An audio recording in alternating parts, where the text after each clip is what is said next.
Il y a beaucoup de choses que les traditions orales africaines permettent de compléter, et c'est en faisant ce travail qu'on ne verra plus de gap entre l'Égypte et Ghana, entre Ghana et le Mali, entre le Mali et d'autres empires qui ont succédé.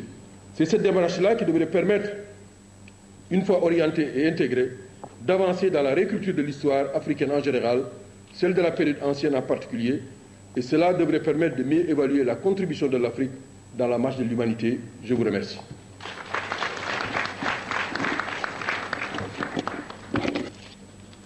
Je vous remercie, M. Babacar Diop, pour cet apport.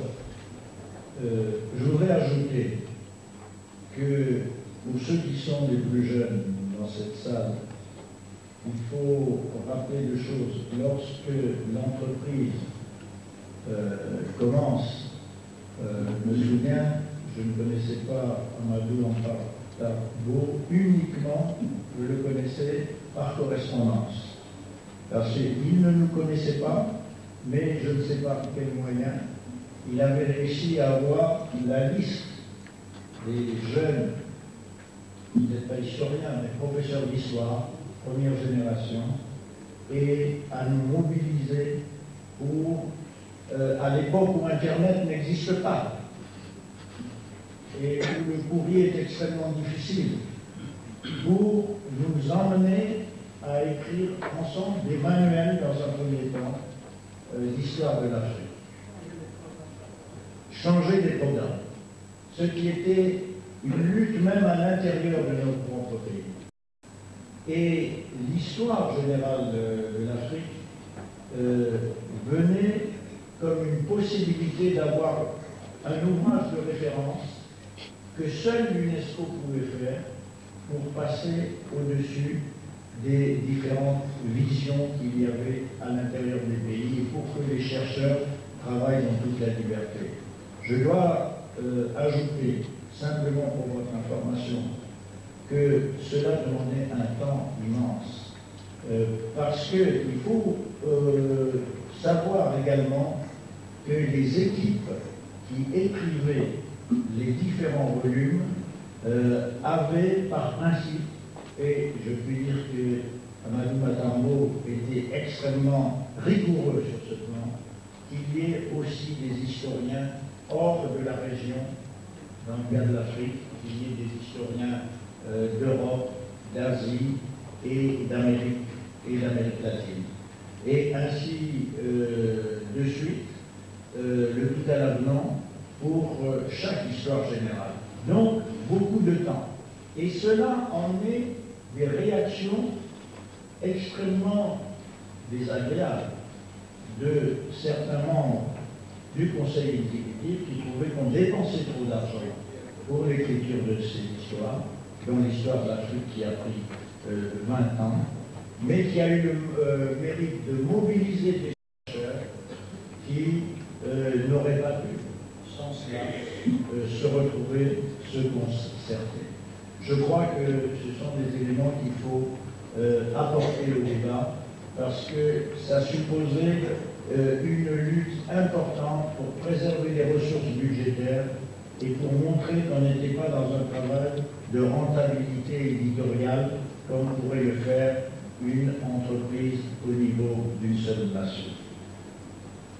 Cela étant dit, je passe la parole pour rester dans l'histoire à M. Boubacar Barry qui va nous parler de l'histoire générale de l'Afrique et le défi de l'histoire régionale de l'Afrique de l'Ouest.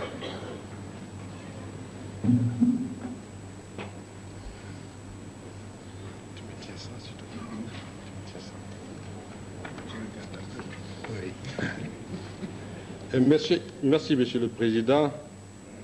Je serai extrêmement bref parce que j'ai écouté ce matin avec beaucoup d'émotion le ministre de Côte d'Ivoire qui a décrit avec douleur mais avec espoir la tragédie que les Ivoiriens venaient de connaître et cette folie meurtrière qui a balayé la Côte d'Ivoire pendant ces 5 derniers mois.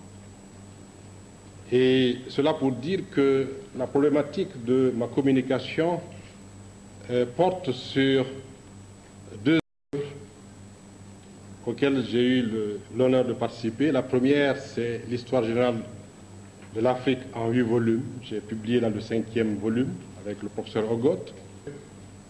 Les États-nations face au défi de l'intégration régionale en Afrique de l'Ouest.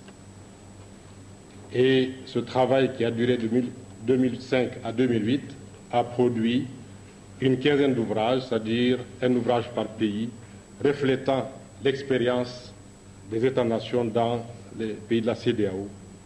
Et il y aura 2 ouvrages de synthèse qui sont en préparation. Et ce projet a donné lieu à la création de l'Institut de l'Afrique de l'Ouest pour l'intégration régionale à Praia, pour réfléchir sur le processus d'intégration. Le résultat, en fait, c'est que entre l'histoire générale de l'Afrique, le continent dans sa totalité, et cette histoire sectorielle des États-nations, il y a une place, il y a un vide. C'est l'histoire régionale, l'histoire de l'Afrique de l'Ouest, l'histoire de l'Afrique centrale, l'histoire du Maghreb, l'histoire de l'Afrique orientale, autant de régions qui constituent ce continent et qui devraient être les piliers pour construire le toit panafricain.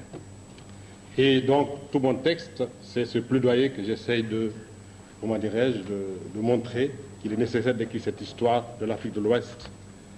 Et en fait aussi, cette réflexion était juste un prétexte. Un prétexte pour rendre hommage au professeur Amadou Mokhtar-Mbow pour le travail qu'il a accompli pour l'histoire générale de l'UNESCO et lui payer une dette, la dette de notre génération, vis-à-vis de cette génération de nos aînés, Kizerbo, Ogot, Hassan Sek, comment dirais-je, Djibril Niane Tafsir, etc. Effectivement, tous ceux qui ont participé chez Anta Diop, qui ont participé à ce comité scientifique et qui ont permis l'élaboration de cette histoire générale d'Afrique. Mon texte est là. Je crois que je suis très ému et je voudrais tout simplement profiter de cette occasion pour offrir au professeur Amadou Mokhtar-Mbow ce coffret des 13 premiers volumes qui ont été publiés dans le cadre de cette série qui est les États-nations face à l'intégration régionale en Afrique de l'Ouest. Il reste encore 2 volumes sur la Guinée-Bissau et la Sierra Leone et les 2 ouvrages de synthèse. Et je pense que l'IAO qui a été créé au Cap-Vert va survivre et sera pris en charge par les États de la CEDEAO parce que la recherche est importante et il faut que les États prennent le relais de l'UNESCO qui a publié l'histoire générale de l'Afrique et qui a publié cette série. Et je pense que maintenant, sans la recherche, nous ne pourrons pas avoir notre indépendance et que nous réclamons tant. Voilà, je voulais remettre ça en personne au professeur Amadou Mokhtar-Mbow.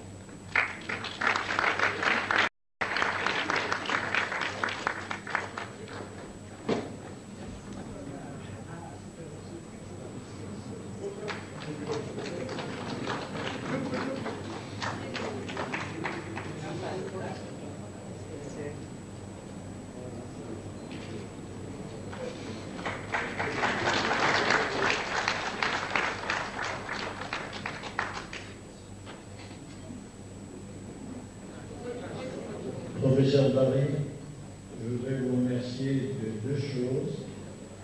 La première est mesquine, c'est d'avoir été extrêmement brève. La deuxième, c'est pour l'élégance de votre intervention et de votre geste final.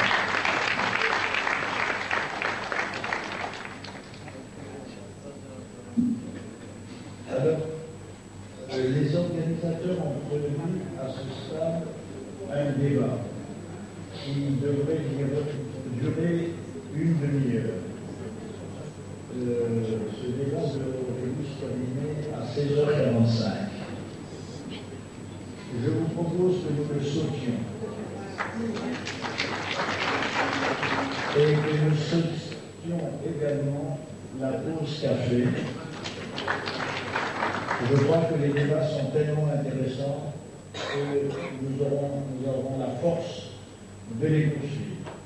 Je remercie donc Monsieur... Pardon. Oui, mais je crains que nous ne puissions pas maîtriser la pause. Je suis désolé, je propose que si certains